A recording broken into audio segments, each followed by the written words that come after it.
Tân'si, and welcome to episode 7 of the Indigenous Projects and Events YouTube channel. At Indigenous Projects and Events, our vision is clear: to shift perspectives and behaviors among both Indigenous and non-Indigenous peoples while contributing to the economic success of Indigenous communities.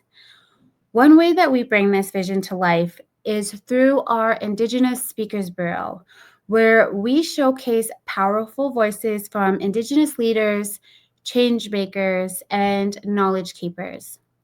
Today, I'm very honored to feature Samaria Nancy Cardinal, who is a proud Blackfoot-Métis Kokum and a dedicated advocate for Indigenous mental wellness. As the owner and lead Indigenous therapy specialist at Flower in the Wind Therapy, Samaria integrates traditional healing with modern therapeutic practices to support Indigenous youth, adults, and elders. Her journey of resilience, from overcoming addiction and homelessness to becoming a leading voice in Indigenous mental health, is nothing short of inspiring. Join us as she shares her story, her insights, and wisdom on healing, empowerment, and the future of Indigenous mental wellness. Hi, Samaria. Hello. Thank you so much for being here, and thank you so much for being a part of the Indigenous Speakers Bureau. So, Samaria, your work is just deeply inspiring. Can you share what motivated you to pursue an education in social work at 58 and what that experience was like for you? Well, when I started recovering from my misdiagnosis, I got into healthcare advocacy. And I started working with a number of organizations telling them my story. But unfortunately, I had no degrees. And so I was just another voice.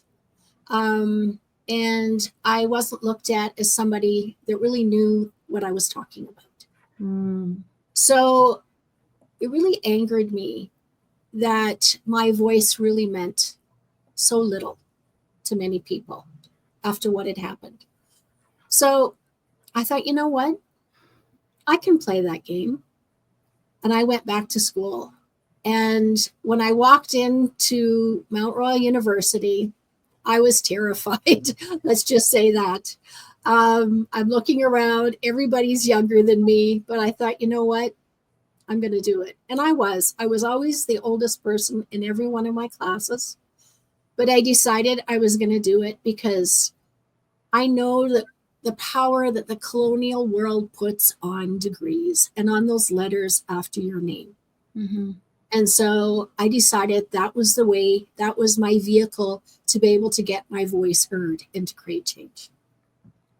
Yeah, that's amazing. And we kind of had a little bit of conversation prior to this interview just about how, some of these colonial systems can be like.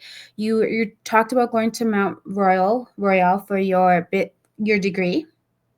What degree did you get? And then you went and continued your master's at UCalgary. What was the master's that you received? I actually I went to the Indigenous education program at Mount Royal to upgrade. And then I got my diploma in social work there. And then I went to the University of Calgary and received my bachelor's of social work and my master's of clinical practice in social work. And how was that experience for you? It was really, really hard. Yeah. I never fit in. I felt like an alien. Plus, I was the oldest person there. Most of the things I was taught were very, very colonial, from a colonial mindset. In classes, a lot of times, I was teaching others the Indigenous perspective. And it was a very, very hard road. But I knew that if I didn't do it, that there was going to be a gap, and we need more Indigenous professionals. Yes. Right? We are strong people. We can do it. So I felt I had to push myself through that to do it, and also to show others that it can be done. Yeah, that is just so inspiring. First of all, because I'm 37, and I have my a bachelor's degree in business and my MBA, and I thought I was old, older when I went to get it, because I think I started at 31, and I felt like I was the oldest one in my class. Not just that, but I really was too, and which I'm sure it was similar for you, like one of the only Indigenous peoples in both universities that I went to, which was NAIT and then to University Canada West. And so, you know, a lot of social conversations that we would have to talk about. I always got so frustrated because the opinions of, you know, these privileged non-Indigenous folk and fellow students, their perspective of things, it always just irked me, and I felt like I was like fighting and arguing this like losing battle, and eventually I had to just be like, just get through this. Mm-hmm. Well, sadly, in social work, you have a lot of non-Indigenous people in that field that want to save us. And when I actually, was getting my master's, I did tell some people in my class to please not to work with Indigenous people because you're going to harm them. I was very honest about that. Yeah. Growing up in foster care and having non-Indigenous foster parents, like that's a huge trend.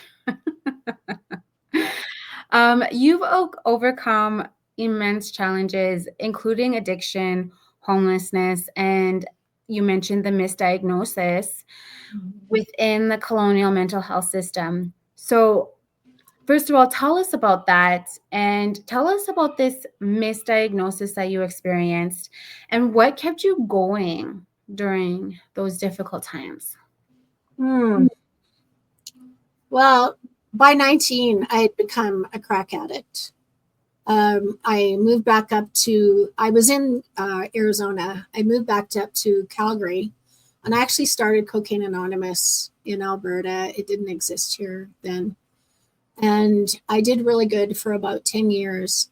And, but I lost my humility. That was the big thing. Mm-hmm. People started looking at me like I was this kind of guru character, and I was eating it up, and I lost who I was. And I also had a child, and I had postpartum depression with that child. And I got very depressed, and I went into the Foothills Hospital, and they diagnosed me with bipolar. And that was a day that pretty well ended my life. It was years of shock treatment. At one point, I was 15 different medications. Wow. I couldn't talk. I drooled. I lost everything I had. I couldn't be a mother. And I kept going to these people for help, and they just gave me more drugs and made me sicker. And I went back out, and I started using crack again. And it ended up to the point where I lost everything I had. And I was living under, which I think is really funny, what is now called the Reconciliation Bridge. Wow. That's what I lived under. And I got to the point where I was going to kill myself. I remember one night it was really cold. I was freezing under the bridge, and I just didn't think there was any hope for me. And I look back now, and it was amazing because it was like something just came to me, my ancestors, and they said, there's something you got to do. And I got up and I walked away from that bridge, and I started my healing journey. Wow. I had left my culture, that was a big part of it. And so coming back to my culture, finding my way again, I found a wonderful partner that was supportive of me. And we started cutting down the pills. It took me 2 years to cut those pills down and get off of them. And then I went to see a doctor after, and he told me, he said, you don't have bipolar disorder. You never had it. You had trauma. You had unresolved trauma, and they didn't know what to do with you. So they shocked you and drugged you. Yeah. And that's how they dealt with me. So that is a crazy story for one thing. I myself also had a misdiagnosis, but my diagnosis was when I was a child. I remember being like, again, my foster home that I lived in from the time I was 3 until I was 14, they were non-Indigenous, and she was racist. And I didn't learn about unconscious biases until I did my degree, and I read an article which perfectly described, my life growing up and how the words didn't match the actions or the energy, right? Like, oh, I'm not racist. I believe in everybody's equal, but it just didn't line up. And I remember going to a child psychiatrist, and I remember there being like a disagreement where the psychiatrist was like, no, I don't think she's FAS, and my foster mom would argue with him, and I ended up leaving there with an FAS diagnosis. But I was told that I couldn't trust that memory because I was FAS. And back then, Indigenous kids, if you had that diagnosis, the foster parent got more, right? Per diagnosis. And so I went throughout my whole entire life until I came into recovery also myself, thinking that I had, well, actually having this memory and like really trying to be like, I don't think I have FAS, but really being told, well, no, you can't trust your memories. You can't, trust your own thoughts. And so, yeah, that really just being, again, just a way that, as you had mentioned about the colonial health system, really failing us as Indigenous people.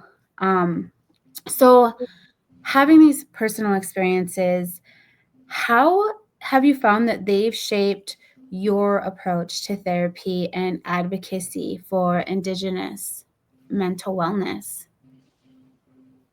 You know what's funny? I looked back at my history, and I always used to say, why did all this have to happen to me?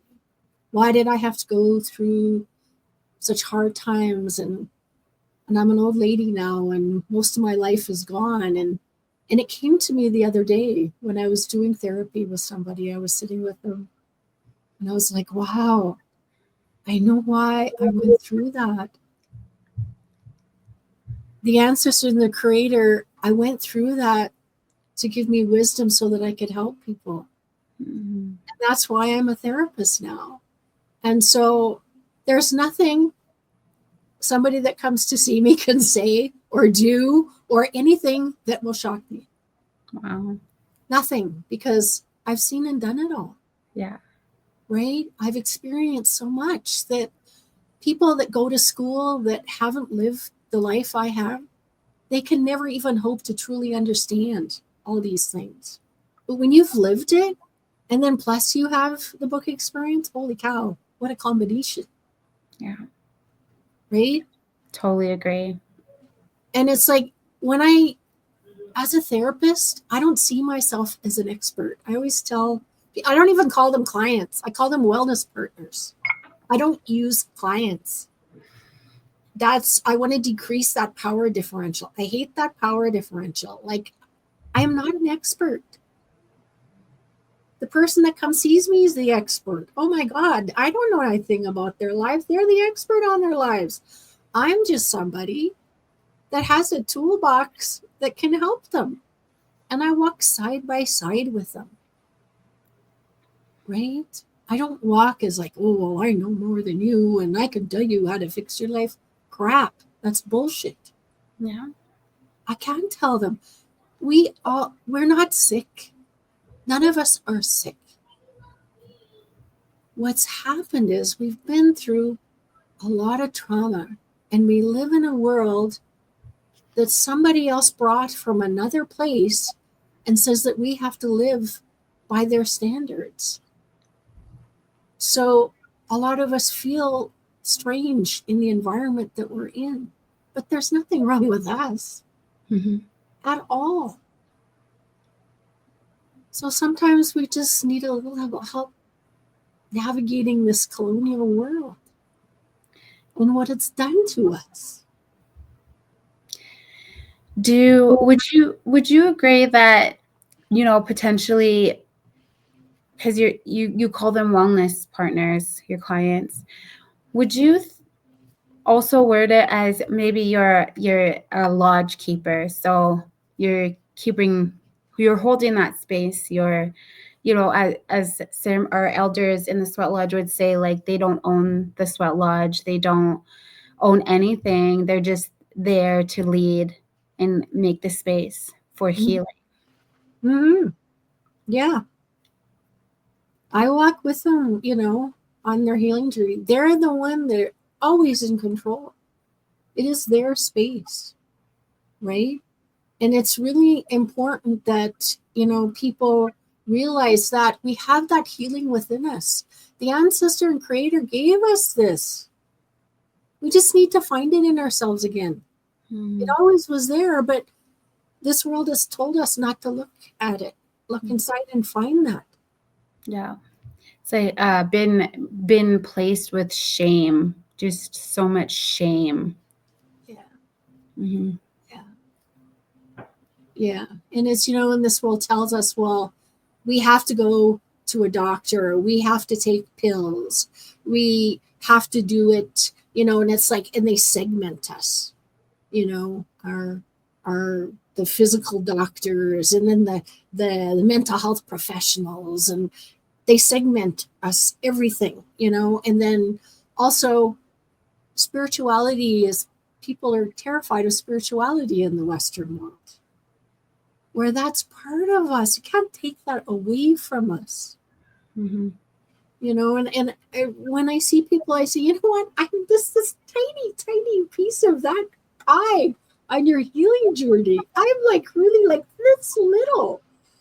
The rest is ceremony, talking to elders, connecting back to your culture, finding what you find beautiful and what you love to do. Right? It's like, I'm not this person that can come in and with a magic wand and go ting, and anybody, you know, it's like, no. I actually just watched Cinderella with my 4-year-old yesterday morning. So that's what I was thinking about when you were like, ding. Honestly, it would be wonderful to have that power to do that, but it just doesn't. Yes, we're just humans here. Yeah, we're just humans. Yeah. Yeah, but we're capable of so much. So your father, Douglas Cardinal, and your aunt, Joanne Cardinal Schubert, both left remarkable legacies. How have they influenced your path and the work that you do today? Oh, a huge influence. Both of them, I saw them fight their whole lives. My father's still alive. He just had his 91st birthday. Last time I talked to him, he was in Edmonton. He's doing the 91 Voices thing. That's going to be up where he talks about 18 Indigenous architects and in the whole setup that's there right now. I watched him, like, he went bankrupt 3 different times in his career. Wow. And his whole, you know, every building that he had, there's so much into it. Like, people don't know every nook and corner, and everything means something, you know. His very first building, it's a church in Red Deer, and he couldn't figure out how to do it. So he went in the sweat lodge, and it's like, I can't figure out how to do this roof. And Grandmother Spider came to him, right, and told him, it's the web. You got to do the web and the roof. That's how we figured out how to do that. So I learned from him that we can have our culture and we can create and do wonderful things in this colonial world. Yeah. But it's not going to be easy. And we do sacrifice to do it. But the big thing is, if we don't do it, we're doing a disservice to the younger generation that's coming up, because they have to see there's people out there fighting the fight and trying to create change and have a better world for all of us. Mm-hmm. So as my dad and my aunt got older, my aunt passed. She had cancer. But I watched that in them. They did a lot of sacrifice their whole lives to fight that fight for our communities and for all of us Indigenous people. And so then when I started getting well, I thought, I'm that next generation. I got to fight the fight. And it's pushed me to do it. It's pushed me to be an advocate. It's pushed me to show the world, just like my father and my aunt do, and all of us Indigenous professionals do, that we can walk in this world, maintain who we are as Indigenous people, and create incredible things for all of us. Yeah, I just love that so much. Like, I just feel shivers as you were telling that story, and it reminds me. My husband's from Smithers. I can't remember what the tribe is. The tribes are over there in BC, but I remember viewing this old, like, museum type place, but it's not actually a museum. And there was an Indigenous man carving out 4 large totem poles. Mm-hmm. And he said it takes him a year to do each one, and that he gets the different sections. He gets the ideas, like, they come to him in his dreams. And I just thought that was so, like, just mind-blowing, that's how special and magical we become when we're connected to our ways of knowing, being, doing, and when our relationship with Creator and our ancestors is strong. And I feel like we get there through the help of, people like you who have done the work and who can help us recognize that we can let go of the shame. We can make mistakes as Indigenous people and forgive ourselves and forgive, our ancestors, and move forward in strength and confidence. So, why is it essential for Indigenous people to have access to culturally appropriate mental health services? It's really important. And the reason being is that the Western colonial mental health services do not work. They just don't. I have so many people coming to see me. The medical system, what they do is it's cheaper for someone to go to a doctor and get a pill.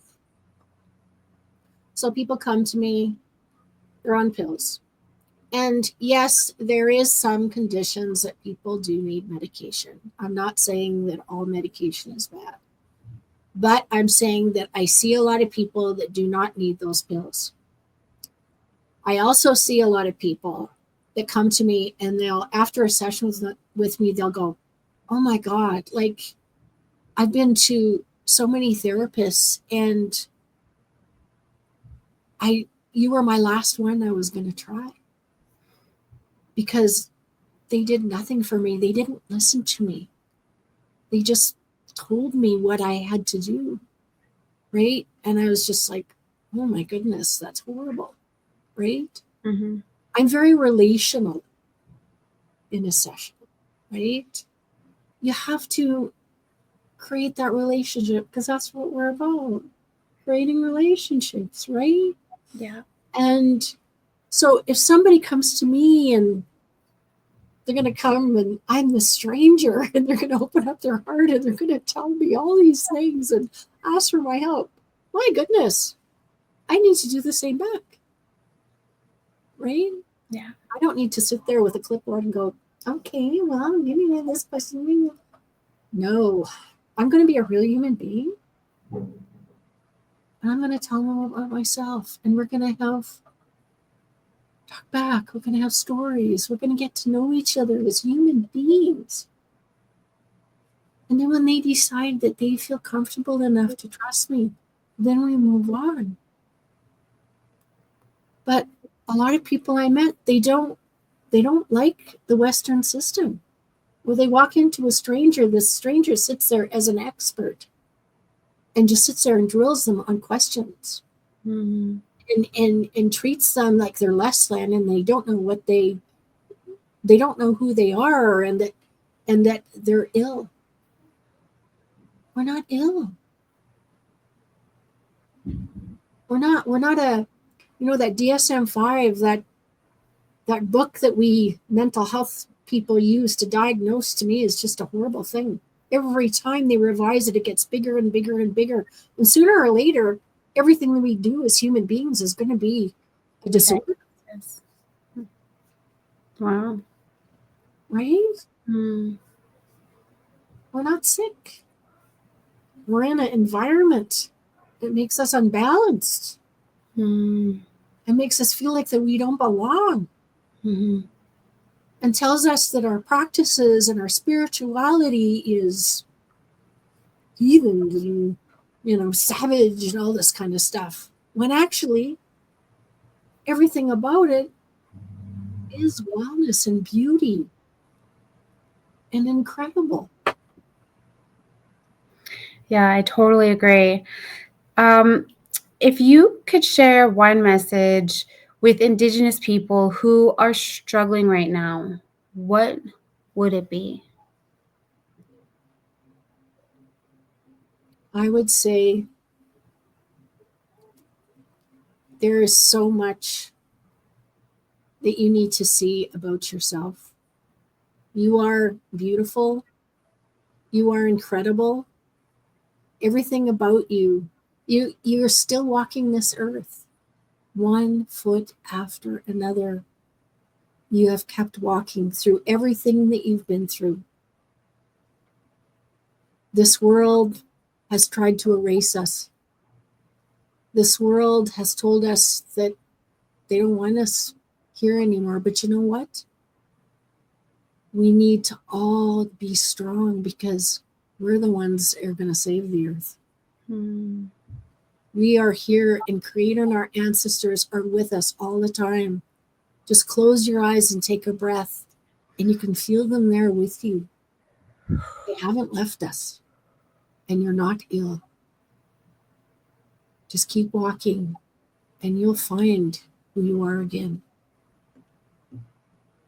But don't, make sure you find the right people around you to help. Mm-hmm. Yeah, and don't be afraid to ask for help. I feel like for a lot of my time in recovery and sobriety, and it's disappeared, but I always had this strong feeling like there was something wrong with me. There's this inherent feeling that there's something wrong with me, right? And nobody's telling me. Like everybody's keeping it a secret from me. Everybody knows there's something wrong with me. And like finally feeling like some freedom. So when you say that, when you say, you're not ill, I know I'm not the only one that has this feeling, especially as an Indigenous person. And I think that's a super powerful message to share. So where can people learn more about your work and access your services? My company is Florenduin Therapy. I have a website. You can go on there. I'm also on TikTok. I'm on Facebook. I'm on Instagram. You can shoot me a message. I partner with Muskanawa Healing Lodge in Calgary. I provide therapy there, and they have some funded therapy. I also work with Nemoji Health, which is the first all Indigenous mental health clinic. They are in Alberta now, and I'm the Alberta lead therapist. They also provide free mental health therapy. And so for me, that's really important because money is an issue to a lot of people. Yeah. So I like to partner with agencies and people that can help me provide free therapy so everybody gets the help that they need, because that to me is really, really important. Do you offer online therapy? Yes, I do. And are you covered through NIHB and also MMIW? And I am not covered through NIHB. There's a big issue right now with therapists. We have to jump through a lot of hoops to get to be NIHB approved. Most of the therapists right now are non-Indigenous, and a lot of them are using NIHB as a money grab, and some of them are harming Indigenous people.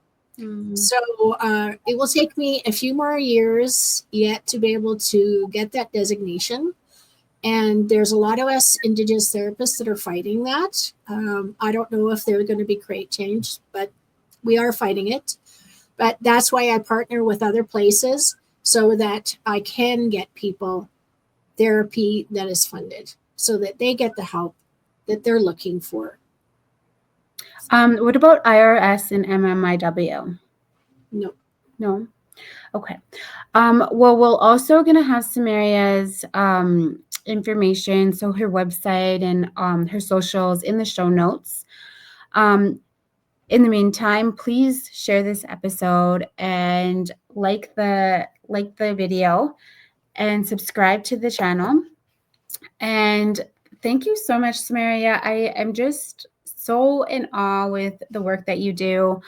There isn't that many Indigenous therapists, and so we need more Indigenous professionals to be able to help us heal, to really be able to help us like understand and acknowledge our specific struggles, which, so being an Indigenous person who has struggled with addiction and homelessness and domestic violence, if I would have met you in my early sobriety, it would have made it so much easier, than having to go with like non-Indigenous therapists where it was lots of looks of sympathy versus, a general understanding of what I have gone through. So thank you so much for what you do. And thanks again. Thank you so much for having me. I really appreciate it. Right. I love the work that you're doing and bringing our voices out there. Yeah, I love it. And there's just so many of us amazing change makers that are doing some beautiful things. And if you also want to book Samaria for any kind of speaking engagements or facilitations, please reach out to us at Indigenous Projects and Events. And we will make sure that everything is accommodated and it's administratively sound. So thank you again. Bye. Thank you.